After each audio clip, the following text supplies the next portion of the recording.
మనకి selection process కూడా మీకు తెలుసు. రిటర్న్ ఎగ్జామ్ ఉంటుంది, రిటర్న్ ఎగ్జామ్ తర్వాత పోల్ క్లైంబింగ్ ఉంటుంది. రిటర్న్ ఎగ్జామ్లో క్వాలిఫై అయిన వాళ్ళని 1:2 రేషియోలో మనకి పోల్ క్లైంబింగ్కి పిలుస్తారు, తెలిసినటువంటి విషయమే. పోల్ క్లైంబింగ్ టెస్ట్లో మీకు ఎటువంటి ఇంటర్వ్యూ ఉండదు, ఎటువంటి టెక్నికల్ క్వశ్చన్స్ అడగరు.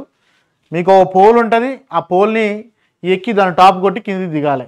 సో మీరు వరకకుండా జారకుండా కాన్ఫిడెంట్గా ఎక్కాలి, కాన్ఫిడెంట్గా దిగాలి, అంతే. దిగితే yes or no, pass or not pass, అంతే అనమాట. మీరు పాస్ అయిపోయారంటే మీ క్యాండిడేచర్ కన్సిడర్ అవుతుంది, ఆ 1:2లో వెళ్ళిపోతారు. అంటే మీకు సర్టిఫికేట్ వెరిఫికేషన్ ఉంటుంది అదే రోజు, పోల్ క్లైంబింగ్ కూడా అదే టైంలో జరుగుతుంది. మీరు క్వాలిఫై అయితే ఆ తర్వాత ఇక మీ మెరిట్ని బట్టి 1:1 రేషియోలో ఫైనల్ లిస్ట్ వస్తుంది, సో అపాయింట్మెంట్ ఆర్డర్స్ వస్తాయి.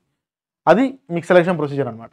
అయితే ఈ రిటర్న్ ఎగ్జామ్లో మనము తెచ్చుకోవాల్సినటువంటి సేఫ్ స్కోర్ ఏంటిది? సేఫ్ స్కోర్ అంటే ఎట్ ఎనీ కాస్ట్, ఎట్టి పరిస్థితుల్లో కూడా నేను పోల్ క్లైంబింగ్కి నాకు కాల్ లెటర్ రావాలి అని అంటే మనము సేఫ్ లెవెల్లో మనం ఎంత స్కోర్ తెచ్చుకుంటే మనము ముందుకెళ్ళేటువంటి ఛాన్స్ ఉంటుంది అనేది మనము మన స్ట్రాటజీలో డివైస్ చేసుకోవాలి. ఏది సేఫ్ స్కోర్ అని అంటే 40 నుంచి 45 మార్కులు అనేది సేఫ్ స్కోర్. 40 నుంచి 45 మార్కులు is the safe score. 45 cross చేసినావు అని అంటే నువ్వు తోపు, నీ గ్యారంటీ వస్తుంది నీకు. I'm very happy to know that గతంలో జరిగిన, అంటే మొన్న వచ్చినటువంటి జేఎల్ఎం నోటిఫికేషన్ ఏదైతే ఉందో 23లో ఎస్పీడీసీఎల్లో మన ఆర్ఎల్సీ స్టూడెంట్స్ యావరేజ్ మార్కే 40+ తెలుసా, 40+. అసలు గత నోటిఫికేషన్లో పోగొట్టుకున్న విద్యార్థులు చాలామంది ఉన్నారు, స్టూడెంట్స్ ఎంతో బాధపడుతుండే వాళ్ళు. I'm very happy. అసలు ఇప్పుడు తలుచుకున్నా కూడా నాకు చాలా సంతోషం అనిపిస్తుంది. అంటే ఇంత దీనంగా నాకు రెగ్యులర్గా కాంటాక్ట్లు ఉండేవాళ్ళు. ఇప్పుడు మన 2020లో అప్పటి నుంచి నా దగ్గర గైడెన్స్ తీసుకుంటా, కోచింగ్ తీసుకునే వాళ్ళు. అప్పుడు కొంతమంది సక్సెస్ అయ్యారు, కొంతమంది మంచి వెల్ డిజర్వింగ్ క్యాండిడేట్స్ కూడా మిస్ అయిపోయినారు. నాకు తర్వాత రెగ్యులర్గా టచ్గా ఉండేవాళ్ళు. తర్వాత క్యాన్సిల్ అయిన ఎగ్జామ్ రాశారు, ఎగ్జామ్ రాసిన తర్వాత అది లీకేజ్ అవ్వటము, దాన్ని క్యాన్సిల్ అవ్వటము, చాలా mental stress గురైనారు.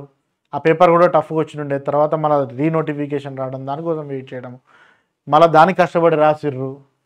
I'm very happy. ఏంటంటే మన ఆర్ఎల్సీ స్టూడెంట్స్ అందరూ కూడా 40+ ఉండి అందరు యావరేజ్ స్కోర్. 40కి తక్కువ నేను చాలా తక్కువ మార్కులు చూసిన. దాదాపు 400 మంది ప్లేస్ అయినారు మన స్టూడెంట్స్. అందరూ కూడా ప్రీవియస్ నోటిఫికేషన్లో చాలా వరకు కూడా తప్పిన వాళ్ళే.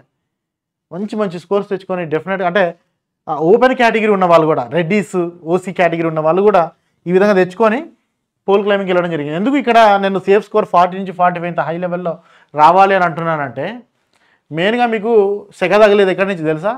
ఈ ఆర్టిజన్ సంబంధించిన 20 మార్కుల దగ్గర మీకు పొగ, సెగ అన్నీ తగులుతాయి. బేసిక్గా ఆర్టిజన్స్లో మనం అబ్జర్వ్ చేసినటువంటి ట్రెండ్ చూస్తే మెజారిటీ ఆఫ్ ద ఆర్టిజన్స్ అంతా కూడా టాప్ రిటర్న్ టెస్ట్లో టాప్ స్కోరింగ్ అయితే లేదు వాళ్ళ దగ్గర. కొంతమంది టాప్ స్కోరింగ్ తెచ్చుకుంటున్నారు, కానీ మెజారిటీ 90% ఆఫ్ ద ఆర్టిజన్స్ కూడా వెరీ లిటిల్ ప్రిపరేషన్తో వాళ్ళు వస్తున్నారు. Very little preparation or no preparation also కొంతమంది వస్తున్నారు, కొంతమంది తగులుతున్నాయి. ఇందాక నేను చెప్పినా కదా, క్యాస్ట్ కేటగిరీని బట్టి కొంతమందికి 28 మార్కులు, కొంతమందికి 24 మార్కులు. ఐ థింక్ బీసీ వాళ్ళకి 28 అనుకుంటా, ఎస్సీ ఎస్టీ వాళ్ళకి 24 మార్క్స్ అనుకుంటా మినిమం మార్క్స్ తెచ్చుకోవాల్సినవి. ఆ బార్డర్లో తెచ్చేసుకుంటున్నారు. ఎగ్జాక్ట్ 28 అంటే 28 దగ్గర బ్రేక్ కొట్టేస్తున్నారు. వాడికి 10 సంవత్సరాల ఎక్స్పీరియన్స్ ఉన్నాయి అనుకోండి, 20 మార్కులు కలుస్తున్నాయి. ఇక్కడికి వచ్చారు వీళ్ళు 48కి వచ్చిండు. నేను సేఫ్ స్కోర్ ఏదన్నాను 45 అన్నాను, దానికంటే ఎక్కువ వస్తున్నది. సో అది నేను చెప్పేది. అందుకనే వాడు 48 తెచ్చుకొని వాడు ఆల్మోస్ట్ ఫస్ట్ ర్యాంక్లో ఉంటాడు, వాడు దగ్గర టాప్ 10లో ఉంటాడు. మనకి టాప్ 10 ఉండాల్సిన అవసరం లేదు, మనకు జాబ్ ఒకటి చాలు. మనకున్న పోస్టులలో ఏ 100th ర్యాంకులో ఉన్నా 50th ర్యాంకులో ఉన్నా మనకు జాబ్ వస్తుంది పోల్ క్లైంబింగ్కి. అందుకే 40 to 45 అన్నాను నేను.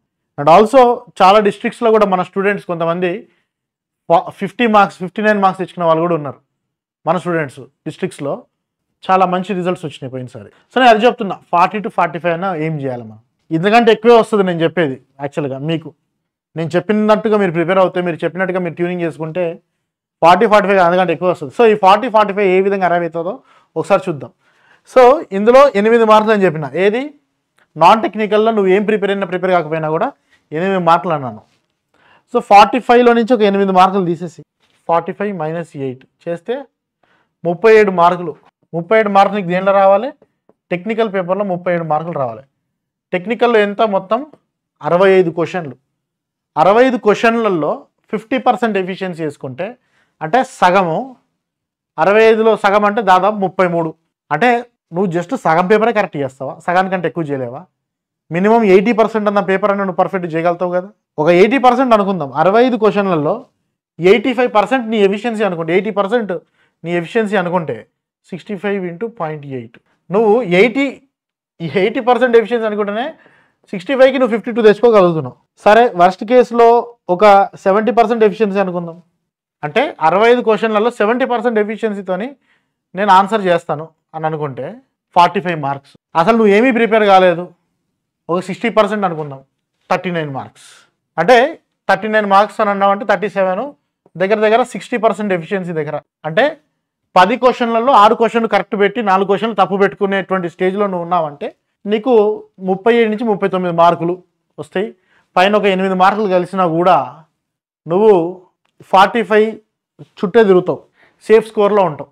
అంటే ఇక్కడ చూడండి, నీకు 100కి 100 క్వశ్చన్లు కరెక్ట్ పెట్టమని నేను అడగడం లేదు. టెక్నికల్ సైడ్ 100కి 100 కరెక్ట్ పెట్టమని అంటలేను.